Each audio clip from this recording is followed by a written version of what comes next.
بالکल इस सेगमेंट के गेस्ट आ चुके हैं। मैं चाहूंगी कि उनका तारुफ कराऊं। बहुत ही मैं कहूंगी ब्रेव खातून हमारे साथ हैं, बहुत ही टैलेंटेड खातून हैं और जहां इन्होंने पढ़ा, जहां इन्होंने ग्रो किया, जहां इन्होंने अपना नाम बनाया, डीजी खान से ताल्लुक जहां बहुत मुश्किल है बच्चियों के लिए कुछ करना, आगे बढ़ना, और उसके अलावा पेरेंट्स नहीं हैं फिर भी जनाब ये डॉक्टर बनी हैं।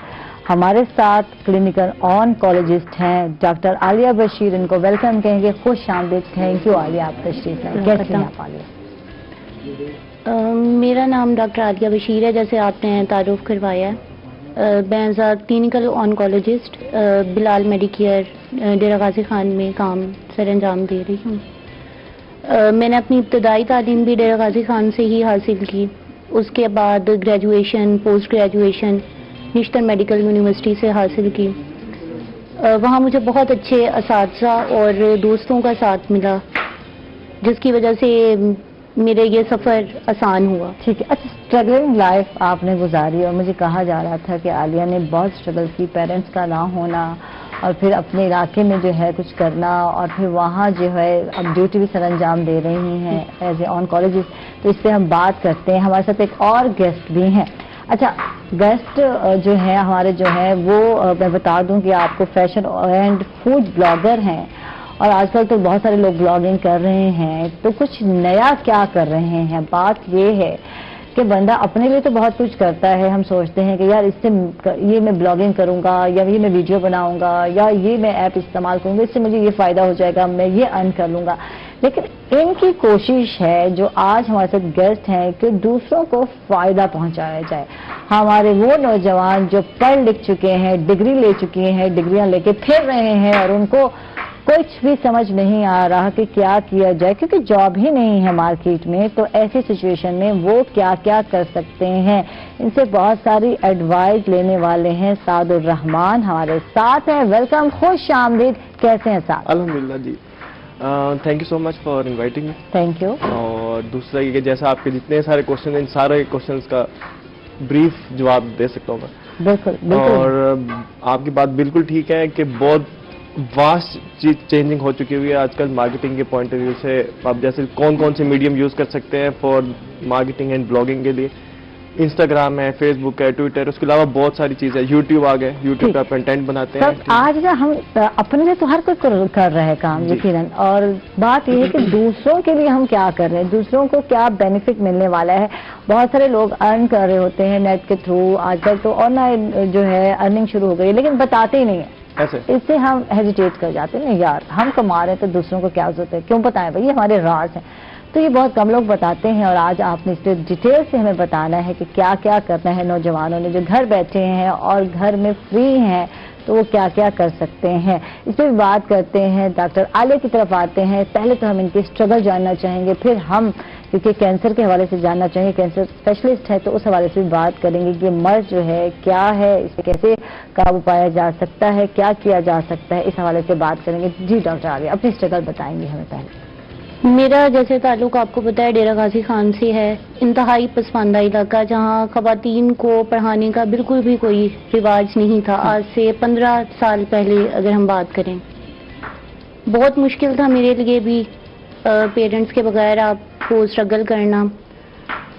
इब्तदाई तालीम स्कॉलरशिप पे ही वहाँ से हासिल की। पेरेंट्स की कब डेथ हुई? कुछ मेरे पेरेंट्स की डेथ हो गई थी। मैंने वालिद साहब को तो देखा ही नहीं अपने। अच्छा। वालदा हैं, हयात हैं, शुक्र है अल्लाह ताला का। बाकी बहन भाई हैं। एजुकेशन की तरफ आ जाएं तो बहुत मुश्किल था, क्योंकि कोई सपोर्ट नहीं थी।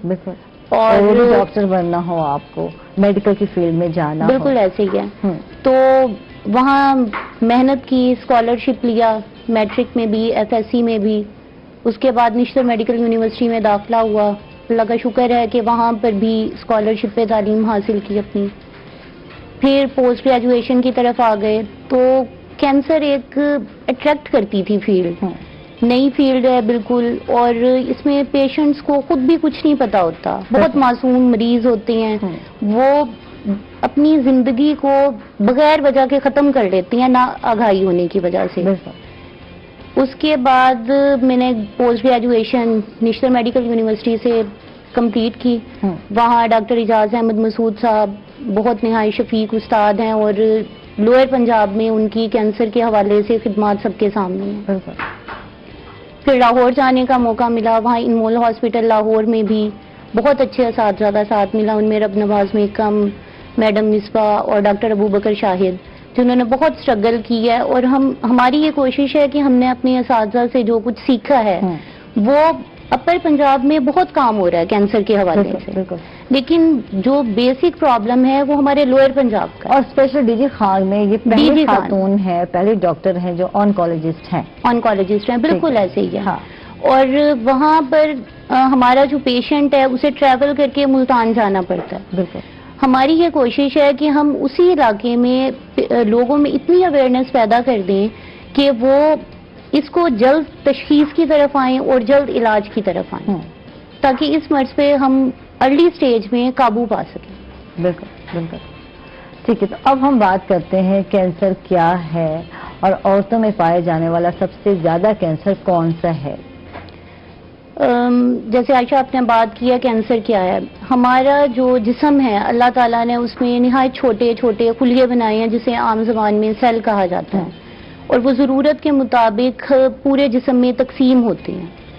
اگر یہ تقسیم کسی بھی وجہ سے کنٹرول سے آؤٹ ہو جائے تو جسم کے کسی بھی حصے میں یہ سیل کا ایک گروپس بن جاتا ہے جسے گلٹی کہا جاتا ہے یا آپ پھوڑا کہہ لیں عام زبان میں. اور اگر یہی سیل کی ایب نارمل گروتھ ہماری چھاتی میں شروع ہو جائے تو اسے بریسٹ کینسر کہا جاتا ہے. پاکستان میں خواتین میں سب سے زیادہ جو اس وقت پائے جانے والا کینسر ہے وہ چھاتی کا کینسر ہے.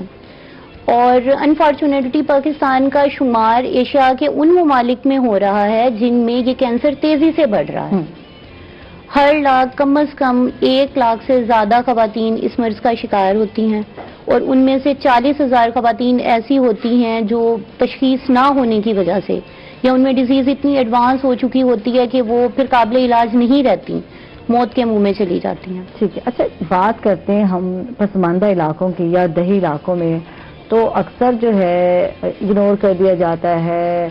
مرہم پٹی کرا لو، کویک کے پاس چلے جاؤ، کیا ضرورت پڑی ہے، یا دم درود کرا لو، تو اسی پہ ہی لے کر آگے چلتے ہیں. بالکل بالکل ایسے ہی عائشہ. ہماری جو یہ لوئر پنجاب والی بیلٹ ہے اس میں یہ مین پرابلم خواتین کا یہی ہے کہ وہ چھاتی کا نام لینا بھی معیوب سمجھتی ہیں خواتین. بالکل. کیسے بتائیں، کس طرح کیسے بتائیں ہم گھر میں کسی کو؟ شرم و حیا جو ہے، شرم ہے، ڈر، خوف ہے، ڈر ہے، بچوں نہ بچوں اگر بتا دیں. اچھا، یہ الگ بات ہے، علاج نہیں ہوگا تو کیا آپ بچ جائیں گے؟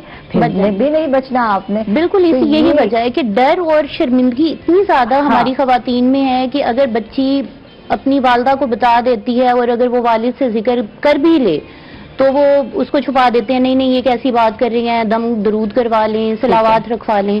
اور وہ جب گلٹی اتنی بڑی ہو جاتی ہے کہ وہ جلد کو انوالو کر لیتی ہے یا پھٹ جاتی ہے. تھوڑا ہے، اس کو دکھانے کی کیا ضرورت پڑی ہے، اس کو پٹیاں کرا لو تو ٹھیک ہو جائے گا، یہ بہہ جائے گا. وہ جب ان کنٹرول ہو جاتی ہے، جب اس کی علامات آنا شروع ہو جاتی ہیں، پھر وہ مجبور ہو کر ایڈوانس سٹیج میں ڈاکٹر کی طرف رجوع کرتی ہیں. ٹھیک ہے، اس پہ بات کرتے ہیں.